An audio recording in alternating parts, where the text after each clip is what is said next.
legislative session approaches, Republicans are ready to take the lead with the largest majority in the state house since 1958. However, the hard work has already started as members begin preparing for the new year. Here to talk to me today as he prepares for his first term in office is Representative-Elect Jamie Santora. Representative, welcome. Good afternoon. How are you? Great, and great to have you. Congratulations on your win. Thank you. Before we get started, can you tell us what does it mean to you to be elected to represent the people of the 163rd Legislative District? It means a lot. I grew up in the new 163rd. I grew up in Drexel Hill. My family, for the most part, still lives there. My brother lives in the house that we grew up in. I have a house with raising my family 8 blocks away. My sister's 8 blocks the other direction. And no joke, my other sister's 8 blocks the other direction. I had one brother who got lost over the bridge in New Jersey and never came back. So my father-in-law lives in the 163rd. So it's not just about representing the 163rd as a whole. I'm representing my own family as well. And it's a place where we grew up, and it really means a lot to me. I'm involved in the area, and I wanted to be able to take what I've done in the past, which was served as an Upper Darby Township councilman, and represent the entire 163rd here in Harrisburg. Tell us a little bit more about yourself. What made you decide to run for office, and what did you do before becoming a legislator? So I'm in the real estate business. I have been in real estate development for over 16 years, working with a group called O'Neill Properties Group out of the Southeast. And then I started my own real estate firm, more in Ryan, in Broomall, Pennsylvania. And we're more of a boutique real estate brokerage. But otherwise, I volunteered in the area, was the president of our local civic association. That led me into becoming an Upper Darby Township councilman. I was proud to serve the 82,000 residents as a councilman at large for the last couple years. And now, moving forward, I wanted to be able to do it on a bigger scale. Yes, it's less constituents that I'm going to be representing, but I don't look at it that way. I look at it as when you are representing an area, it includes Upper Darby Township, it includes Haverford Township. You're representing it as a whole, working with the other legislators in those areas to make it a better place and do what's right for all the residents, not just within your district.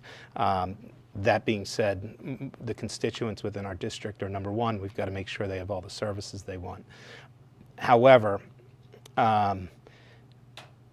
it's extremely important that we focus on our area and keep it moving in the right direction.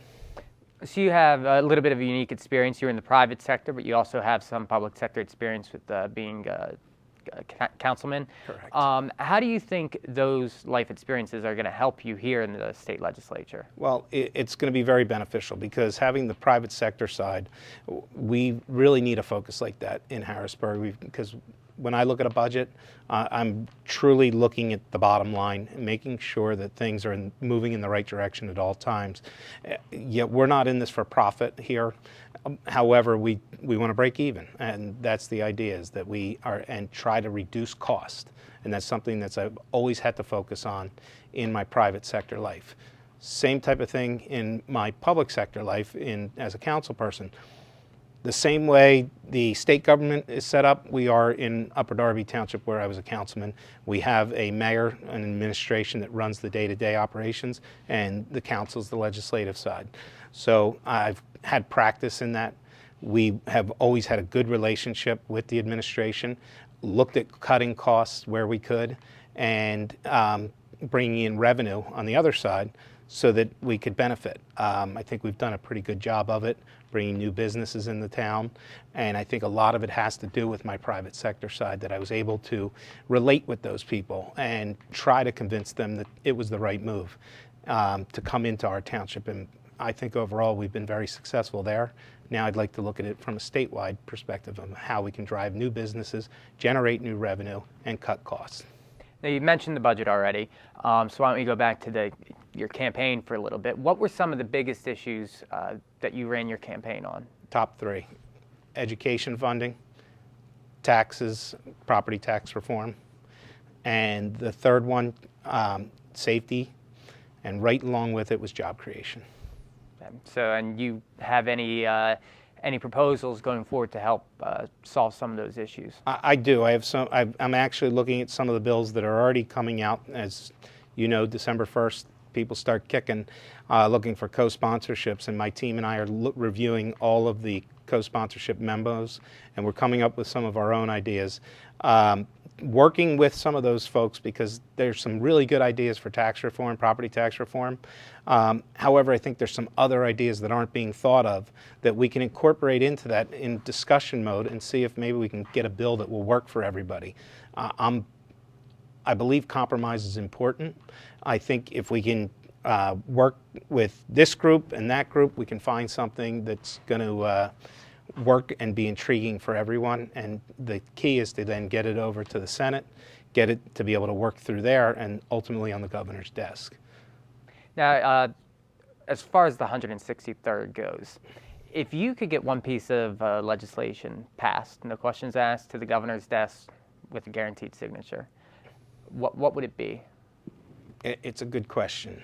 I hate to say it this way, it's twofold. It's got to include an education funding formula that works and property tax reform. They are two key issues that go hand in hand. And right now, it's not working for my school districts. When we look at the numbers, we're actually 2 out of the 3 are on the lower end of what school districts receive from the state per pupil. And we've got to take a deep focus at that. And in hand with that, it's causing our property taxes to rise. So if we can get a fair funding formula that works, we also then can start getting control of property taxes where the local municipalities through the school districts do not have to continue to raise taxes on an annual basis. Okay. And finally, is there anything else you'd like to say to constituents back home that elected you?